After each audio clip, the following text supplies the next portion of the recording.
大家好，我是 Klaus。上一期节目，我们讨论了最近发生在云南的一起报复社会的事件。一男子持刀闯入一中学，造成了多名学生伤亡，最后劫持了一名学生与警方对峙。他控诉了社会的不公，并喊出了中国人的生命就跟蝼蚁一般，最后被远程狙击手击毙。某网友回复说，我看那个流传的短视频，劫匪被击毙后的一瞬间，围观群众爆发出热烈的欢呼声，感觉很可悲。因为我觉得画面有些暴力和残忍，在上次节目之中我并没有播放。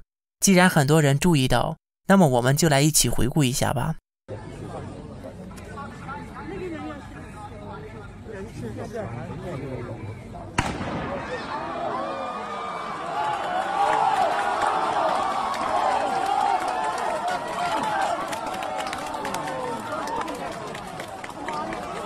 回到网友感到悲哀的评论，网友白青雨回复说，都是一群行尸走肉的活死人，全然不知明天就会轮到宰他们。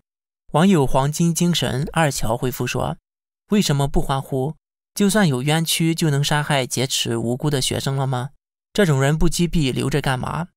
两位网友的回复都是对的，特别是第二位网友说的很正确，劫匪当然应该被击毙，人质也安全了，而且他自己也说了，他不是个好人，也不打算活了，所以他的死没有什么值得惋惜的。只不过网友的这个回复虽然内容和观点都正确，但是其实答非所问。因为最初的网友说可悲的不是指劫匪的死可悲，劫匪该死，没人对这个有异议，而是说欢呼的群众可悲。首先可悲的是，正如网友白青雨所说，都是一群行尸走肉的活死人，全然不知明天就轮到他们了。劫匪在死前用喇叭跟观众喊话，说出了自己的悲惨遭遇和社会的不公。群众的欢呼也就意味着劫匪对社会的控诉根本就没有引起观众的共鸣，因为只要是真理，不在乎是从一个好人还是从一个坏人嘴里说出来。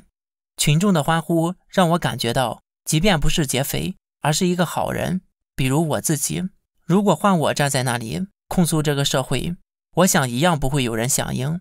中国人的这种盲目是可悲的。第二，更可悲的，正如网友张慧婉所言，中国人从来没有对生命的敬畏。一个活生生的人，哪怕是一个犯罪的人，一个杀过人的人，他在被一枪爆头的时候，群众们居然都在欢呼鼓舞，真的是可悲。网友恰恰说出了我想说的话，不论好人还是坏人，都是一个生命。当一个生命在自己的眼前逝去，怎么会是一个值得开心的事情呢？看过古装剧的都知道，在古代犯人被行刑之前，都会给他吃一顿好酒好肉，俗称断头饭。断头饭最早可以追溯到2000多年前的春秋时期，在中国古代各个朝代都有延续。犯人在处决之后，还有专人收尸入殓，西方更是如此。犯人在最后的时刻允许与神父相见，得到神父的安慰，神父会祈祷他能够被上帝原谅，并死后可以进入天堂。这些都是跟好人和坏人无关，而是对生命的尊重。当一个生命终结，离开这个世界的时候，本身就是一件悲伤的事情。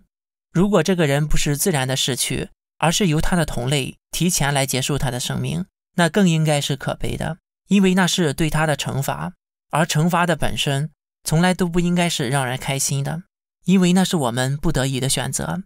从我们最初来到这个世界上，我们先是一个人，然后才有了各种各样的标签，北京人、上海人、汉族人、中国人、台湾人、香港人、好人、坏人、爱国分子、反华分子，所有的一切都是建立在以人为基础之上。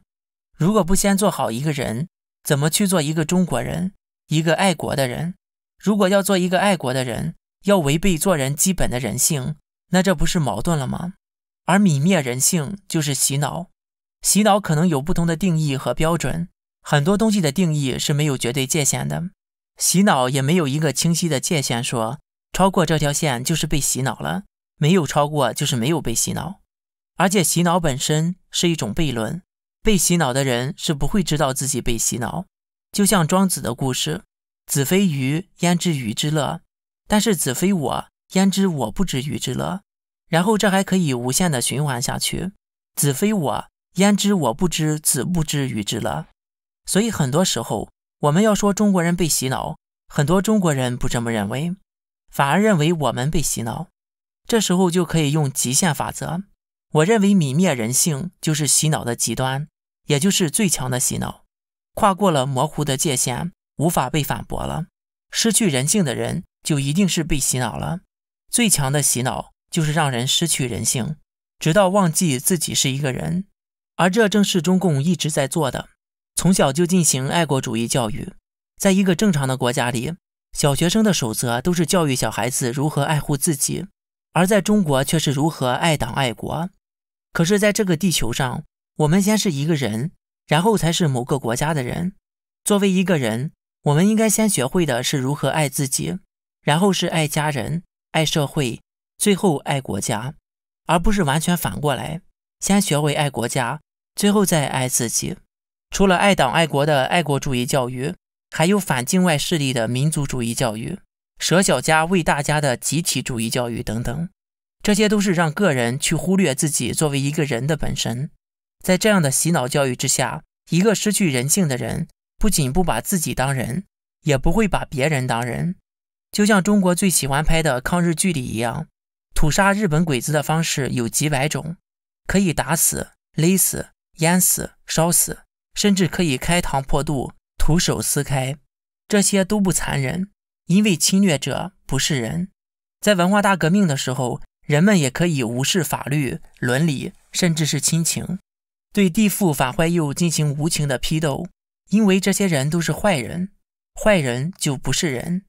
一直到现在的中国，我们认为的人权律师、民主人士等等，在中国受到残害，但是他们却不被大多数的中国人同情，因为在他们的眼里，反党反华分子不是人。所以有时候你如果跟小粉红们讲中共的残忍，他们不会这样觉得，他们认为那些人就应该被这么对待。这也就是达到了洗脑的最深阶段，已经失去了人性，到了不把人当人的地步。所以当我们说唤醒中国人的时候，中国人先是人，也就是只要让中国人知道自己是人就够了，就是这么简单，但是也很难。好了，下面进入网友互动环节。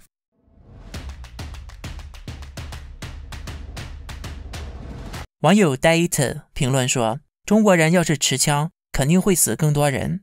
但问题是，如果中国人民有枪，那么共产党就会真的为人民服务了，那么有枪的人也不会随便杀人了。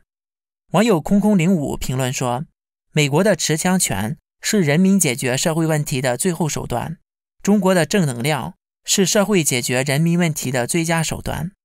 网友 Yamato Sasaki 说，几年前刚好在两会期间回北京办事，坐公车时突然听到司机大喊一句上访的下去，随后司机关闭引擎，司售表示上访的不下车他们就不敢开车。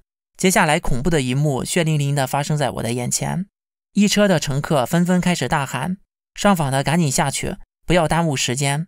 我当时不寒而栗，也为自己离开这种国家而庆幸。中共利用恐怖制造了人人没有是非善恶，只有自私自利的畸形社会。他们对逼得不得不上访的人到底有什么难伸的冤情毫无兴趣。好了，本次节目就到这里，感谢点赞、订阅、留言和分享。我是 Klaus， 我们下次再见。